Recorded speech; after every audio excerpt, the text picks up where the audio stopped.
Hey everybody, Robert Foho here with Max Value Processing. So I'm going to show you how to use ChatGPT to help you overcome objections in merchant services sales. If you've done any amount of prospecting and talk to business owners, you're going to get hit with objections left and right. It's part of the game, and then that's the way it is in this space. So it's your job to learn how to overcome these objections. And what I'm about to say is premised on a couple of assumptions. All right. You absolutely have some value to give these business owners. About three-quarters of business owners are unhappy with their current merchant services provider, with their current point of sale system. So if you have, and here come the assumptions, if you have the right pricing and you know how to price these accounts, and if you have the right solution, that's key, all right? In a world where software is eating payments, you need to have the right software solution. If you know how to price these accounts and you have the right solution, you have value to provide these business owners, and it should be a no-brainer for them to want to go with you. But because we're all human beings, we have some objection, some hesitation, some problem, some issue that keeps us where we are, right? And makes us hesitant to jump the fence and see if the grass is greener on the other side. So what we end up doing, human nature, is we launch off all these objections at the sales agent. So you as a payment professional need to figure out how to overcome these objections. And it may not always be successful, but you need to get in the habit of learning how to address these and not freeze, right? And just kind of and give up. So ChatGPT is a great tool for doing that. I get a lot of calls from my agents. They'll say, "Oh, I talked to this, pizzeria owner, and he said this. What do I say to that? Oh, they told me this. Like, how do I respond to that? How do I overcome that?" And we do a lot of trainings on this.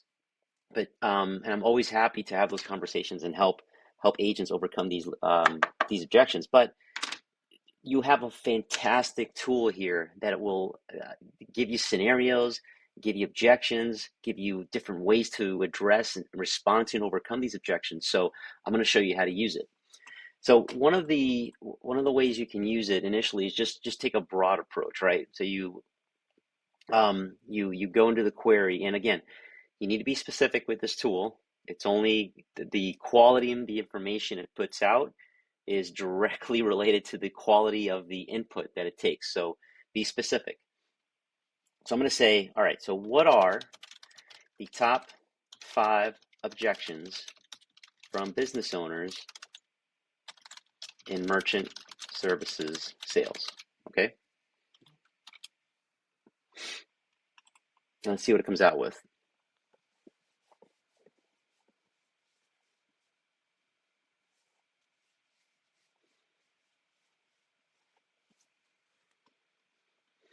All right, so I've got 5 different objections here, 5 different general conceptual objections, and then we have the specific objections here that it provides. So your rates are too high, or I already have the lowest rates. I'm sure you've heard that one before if you've been in front of a business owner pitching merchant services.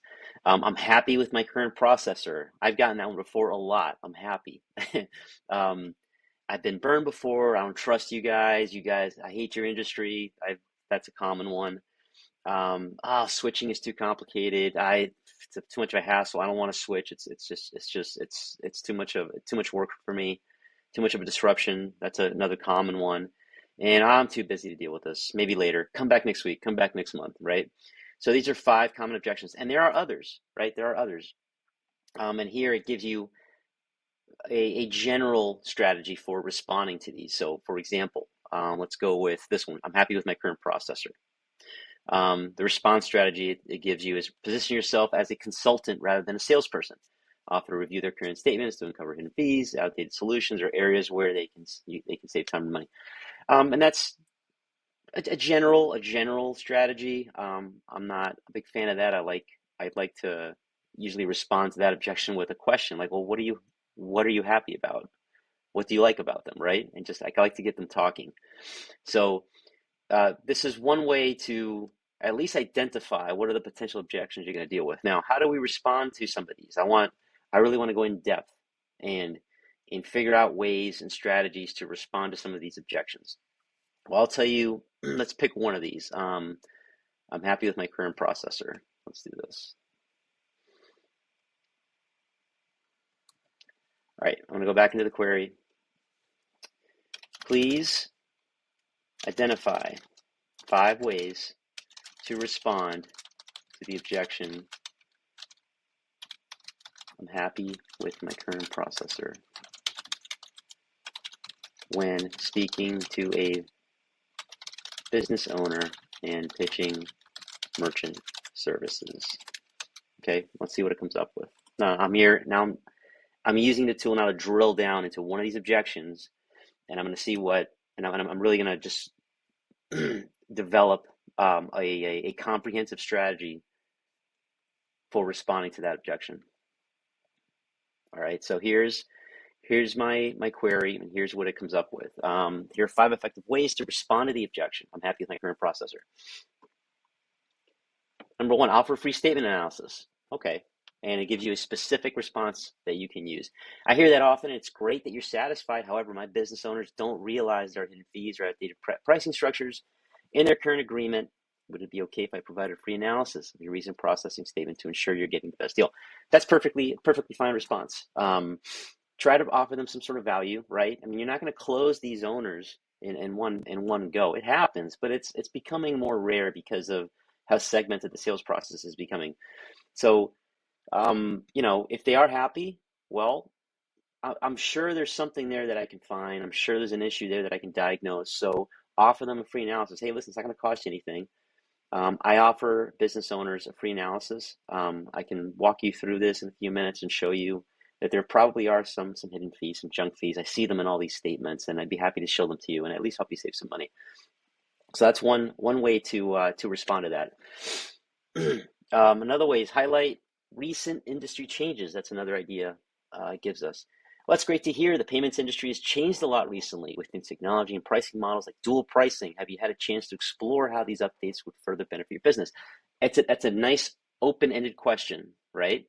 And it opens the door, as it says here, it's opening the door to discussing new changes. So, hey, I'm happy you go to a restaurant, it's a busy restaurant, you see an outdated system there, and they're telling you, oh, listen, I'm not interested. I'm happy with my current processor.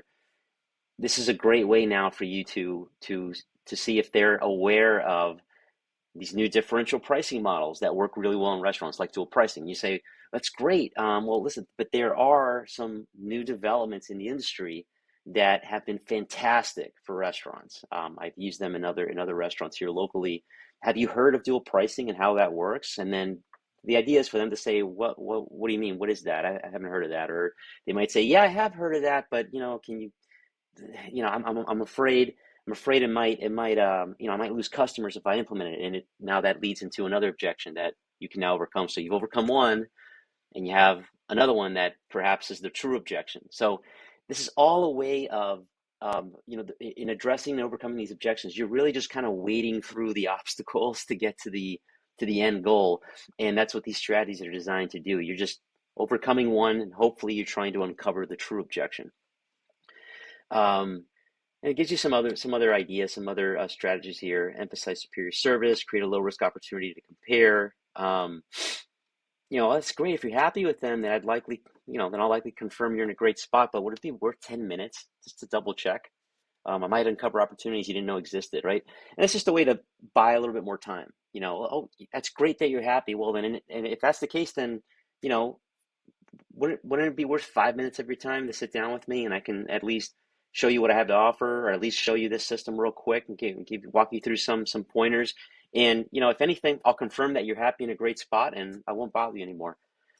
So at that point, you're just trying to negotiate for a little bit more time. And sales often, that's the way it works. It's just a negotiation for a little bit more time. Like, hey, do you have a couple of minutes to speak? Okay. And then you negotiate a little extra time. Like, listen, well, I've showed you this. Do you have 30 minutes next week for a quick demo, Tuesday at 10? Do you have some time? I'd love to show you this system and how it can help you streamline what you're doing. So oftentimes, in overcoming these objections, you're negotiating for a little bit more time. You're trying to establish some trust to negotiate for a little bit more next time. But this is a fantastic tool for really going through the process of developing a strategy to overcome the many objections that we often encounter in merchant services sales. And you can do this with every single one of these, right?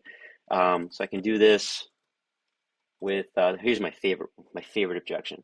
This is the one that trips up a lot of agents. Please identify 5 ways to respond to the objection. Let me go with, I need to think about it. That's my favorite one because it puts an agent in no man's land, right? And now then you think about it. So you're going to go back now to follow up to see if they've thought about it, if they've changed their mind. And it puts agents in this no man's land, in this like just open-ended follow-up sort of dream state, and they never get anywhere. And usually when an owner is saying, when an owner says, I need to think about it, usually means there's some other objection there. There's something, because if unless they have some serious limitations, they should understand what you have provided and what you have shown them, what you've offered. So if they want to think about it further, it probably means maybe they need to talk to somebody, maybe they need to talk to their CPA, maybe they're just hesitant to change for some reason. So it's on you to figure out a way to overcome that objection. And so one way to do that is you say, oh, I completely understand. Look, this is an important decision, but may I ask, is there something specific you'd like to think about? Or do you have any concerns I can address right now? Right now, you're really just trying to get right through it and pinpoint what's the issue here, because I've offered to eliminate your fees. I'm offering you a system that's going to help you increase your sales. What's the issue? Are you, and sometimes what I do, I'll just walk through possibilities. Are you afraid to change? Is there someone that you need to talk to? Is this a bad time? Right? And it's really on you to not let yourself, don't let them leave you on red like that. Don't let them don't let them stick you in that corner, right? You want to break through this somehow if you can. Another way to do it is you can create some urgency. Well, that makes sense. Well, listen, I just want to make sure you don't miss out, right? And then you can try that whole strategy of this offer. What I'm offering you is only available until the end of the month, right? So, we have this promotional pricing, and I really want you to take advantage of it. It's available to the end of the month. Would it make sense to, to move forward right now and give yourself some peace of mind? That's another way to do it. Another way you can provide I like reassurance and social proof, right? Well, listen, I hear that a lot, and many of my current clients, they felt the same way at first, but after making a switch, they told me that they wish that they had done it a lot sooner because of whatever benefit is, because they were spending a lot of money in processing fees, because their system was slow and they had to reboot it all the time. So would it help if I shared a few examples or testimonials from businesses like yours, right? And that's always helpful for business owners. And in fact, sometimes they'll ask you, well, is anyone else doing this? Can you give me an example? Can you give me a reference, right? That helps them feel better and reassure them about making this decision. So again, ChatGPT it should complement what you're doing, right? I mean, this is not something that's going to replace your prospecting effort. You need to take this information and apply it out in the field. But this gives you a lot of concrete ways to respond to these objections that you get peppered with out there. And this should help give you some ammunition when you're talking to these owners and encountering these objections, so you know how to respond to them and overcome them.